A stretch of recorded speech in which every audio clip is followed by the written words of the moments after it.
कमल बहुत परेशान था। उसे समझ में नहीं आ रहा था कि वो इस परिस्थिति से कैसे निपटे।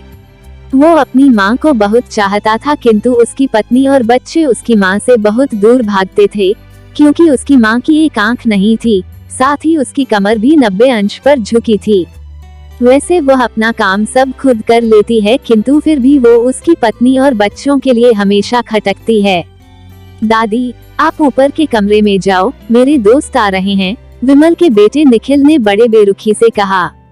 पर बेटा, मैं तो यहाँ बहुत दूर बैठी हूँ, कमल की माँ ने बहुत प्यार से कहा। नहीं, आप उनके सामने मत रहो, वो मुझे चिढ़ाते हैं, निखिल ने जोर से डांटते हुए कहा। क्या हुआ निखिल, क्यों चिल्ला रहे हो? कमल की पत्नी सरला ने किचन से ही आवाज लगाई।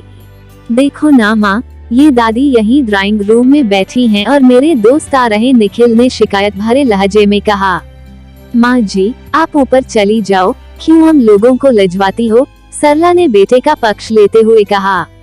बेचारी लक्ष्मी चुपचाप उठकर जीने के सहारे ऊपर जाने लगी।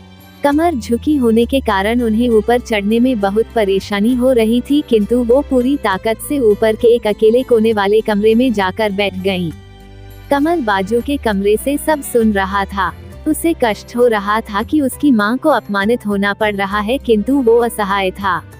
अगर वो कुछ कहता है तो पत्नी और बच्चे उसका विरोध करने लगते हैं। दूसरे तर्क भी सही लगते हैं। चूंकि वो एक प्रशासनिक अधिकारी था, उसका सामाजिक स्तर बहुत ऊंचा था, उसकी ससुराल भी एक उच्च घराने में थी, अतः वह चुपचाप इस तरह हर दिन अपनी माँ को अपमानित होते देखता रहता था। रात को कमल की पत्नी ने कहा, देखो जी, अब कुछ करो। कल कलेक्टर साहब की पत्नी आई थी। माँ जी अपनी देशी धुन धारा में उनसे मिली। मुझे बहुत शर्म आ रही थी बताते हुए कि ये मेरी सास हैं। मैंने कह दिया कि दूर की रिश्तेदार हैं, इलाज कराने आई हैं। कमल को रोना आ गया, किंतु फिर भी वह चुप रहा। उसे समझ में नहीं आ रहा था कि वो क्या करे।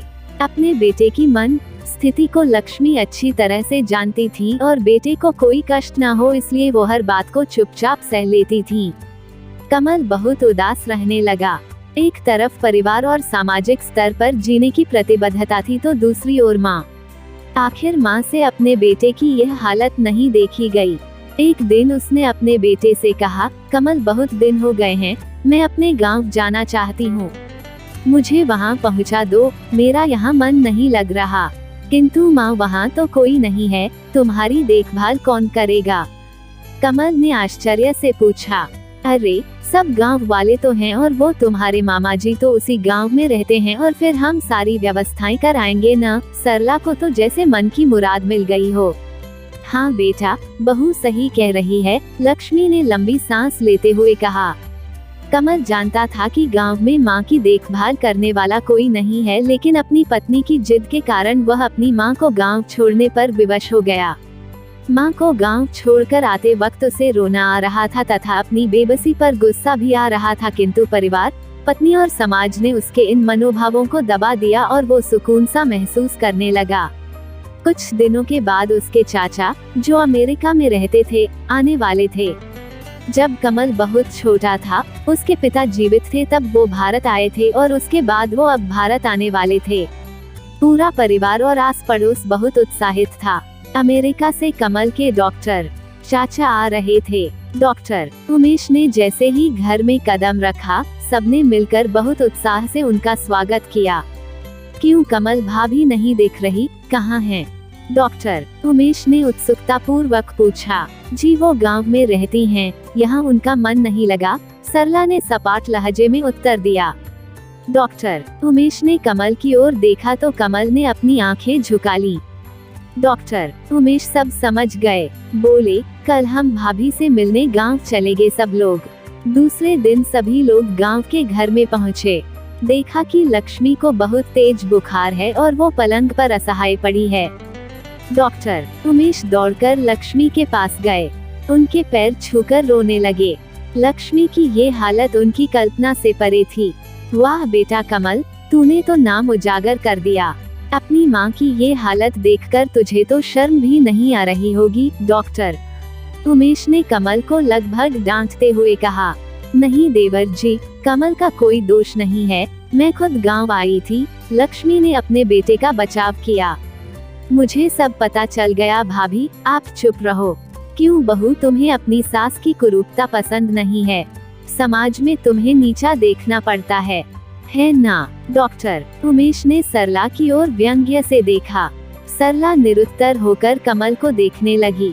आज तुम जिस सामाजिक स्तर पर हो, वो इन्हीं के संघर्षों की देन है। और बेटा कमल, तुम्हें शायद मालूम न हो कि बचपन में जब तुम 1 साल के थे तब छत से नीचे गिरने के कारण तुम्हारी एक आंख फूट गई थी और तुम्हारी रीढ़ की हड्डी में भी समस्या थी। तब तुम्हारी इस कुरूप माँ ने अपनी एक आंख और अपना बोन मेरो तुम्हें देकर इतना सुंदर स्वरूप दिया था। सरला बेटा, इतने सालों तक संघर्ष करके बेटे को प्रशासनिक अधिकारी बनाने वाली इस संघर्षशील औरत की तुम लोगों ने ये दशा कर दी। तुम्हें ईश्वर कभी माफ नहीं करेगा। डॉक्टर उमेश की आंखों से अश्रु जलधारा बह रही थी। अब भाभी, आप मेरे साथ अमेरिका जाएंगी, यहाँ इन स्वार्थी लोगों के बीच नहीं रहेंगी। डॉक्टर उमेश ने सरस्वती से कहा, कमल को तो काटो तो खून नहीं था। डॉक्टर उमेश जो उसके चाचा थे, उन्होंने जो राज बताया उसके बाद तो कमल को यही लग रहा था कि उससे ज्यादा पापी इंसान इस दुनिया में कोई और है ही नहीं। वो दौड़ता गया और माँ लक्ष्मी के कदमों से लिपट गया। माँ, मेरा अपराध अक्षम्य है। मैं जानबूझकर चुप्पी साधे रहा, आपका अपमान करवाता रहा। अब सिर्फ आप ही उस घर में मेरे साथ रहेंगी और कोई नहीं। कमल ने आग्नेय दृष्टि से अपनी पत्नी और बच्चों को देखा। सरला को भी बहुत पश्चाताप हो रहा था, किंतु उसकी हिम्मत नहीं हो रही थी कि वो लक्ष्मी से आंख मिलाए। लक्ष्मी सरला की मन स्थिति को समझकर उसको पुचकारते हुए अपने पास बुलाया और विमल को डांटते हुए कहा, खबरदार, जो मेरी बहू को मुझसे अलग करने की कोशिश की तो तुझे ही घर से बाहर निकाल दूंगी। सरला और बच्चों ने लक्ष्मी के पैर पड़ते हुए अपने व्यवहार पर माफी मांगी और मां के हृदय ने माफ कर दिया।